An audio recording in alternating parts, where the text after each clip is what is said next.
SCP Business School, and I'd like to share with you my new book, which is called Economics, A Complete Guide for Business. Now, this is actually a second edition. It's a revised and updated version of a book I originally published in 2014 called Markets for Managers. I've used Markets for Managers extensively in my MBA and Executive MBA teaching, but after about 5 years of use, I thought it was fine time to provide an updated version with some new sections on things like platforms and austerity and ecological economics. I also updated many of the examples to make it more relevant, but I also wanted to package it in a paperback with a cheaper cover price as well. Now, my original motivation for writing Markets for Managers, which carries through into this new book, is that I think it fills a very important gap. The book is enjoyable to read and easy to relate to. So I've tried to make it as readable as possible with lots of examples. Some of those examples are seminal, some of them are fun, some of them are original. Also, though, the book covers microeconomics and also macroeconomics. So many managerial economics textbooks will focus on micro only, and therefore students need to get different books to focus on those different areas of economics, and there's not always a large amount of consistency in the way in which those subjects are treated. So because most of the courses that I teach cover both micro and macro, I really wanted a book that covered them and did so in a convincing way. Finally, the book incorporates a market process approach to economics.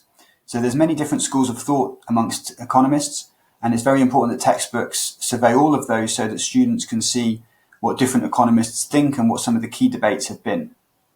The thread that runs throughout the entire book is a market process approach, which is really emphasizing the importance of markets, not only in the economy as a whole, but also how markets can be utilized by managers within organizations.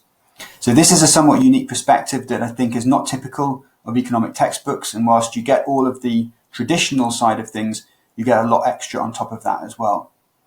So I genuinely do think that there was a gap when I wrote Markets for Managers. Over the last 5 years, that gap still hasn't been adequately filled, and so I'm very happy with the placing of the book. I think it serves an important purpose. If you want additional resources on the book, you can go to my website, anthonyjevans.com, and you should easily find there the course page for Economics, A Complete Guide for Business. And not only is this going to provide details on how you can buy the book, but more importantly, this is the focal point for all of the resources that I provide in addition to the book itself.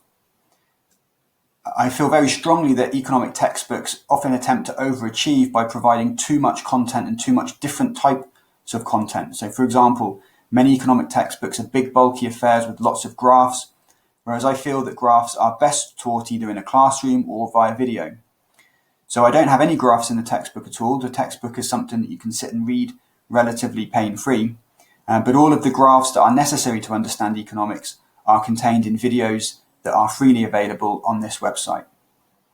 As I produce more videos and content to go with the book, they'll be updated to this website, so this is a good focal point to find more resources.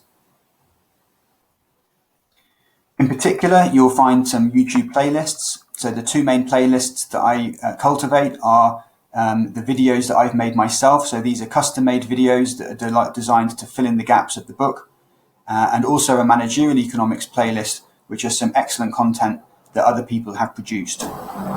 So as I say, the first is custom content. It contains graphs, maps, and some extensions of the examples used in the book itself. The second playlist on managerial economics is more curated content that I've tried to focus on key concepts, animations, well-produced animations, and effective tutorials. If you're also interested in my playlists on comedy and my playlists on Everton Football Club, you're more than welcome to look at those as well. Also on my website, you'll find some reading lists. So I have an economics reading list, which is my considerations of the most important readings, the most important articles that students of economics can read. There's some course readings. So these are readings that relate to different sections of the book. So each chapter, I have multiple readings that I think emphasize and extend upon the key concepts.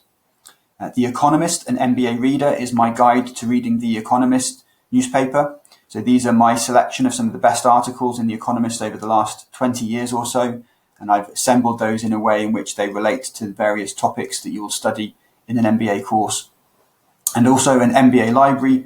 So these are the key books that I recommend for MBA students.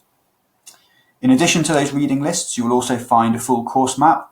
So this is where every session that I ever teach in a classroom, I have an additional page of resources, including extra commentary, videos, and also some interactive quizzes. These are extensions of what happens in the classroom. Also, you'll see access on how you can find problem sets that relate to the textbook itself. Now, those problem set questions are mostly aimed at instructors. So if you're considering using Economics, a Complete Guide for Business on your MBA program, do get in touch, and I'm happy to share the full suite of resources. But I've also provided some interactive quizzes for students, so you can go through your own pace. You don't need to be enrolled on any program to get the full benefit of the book. So I hope you consider having a look at the book. If you have any questions or comments, please get in touch with me. I'll be delighted to hear how you get on. Thank you.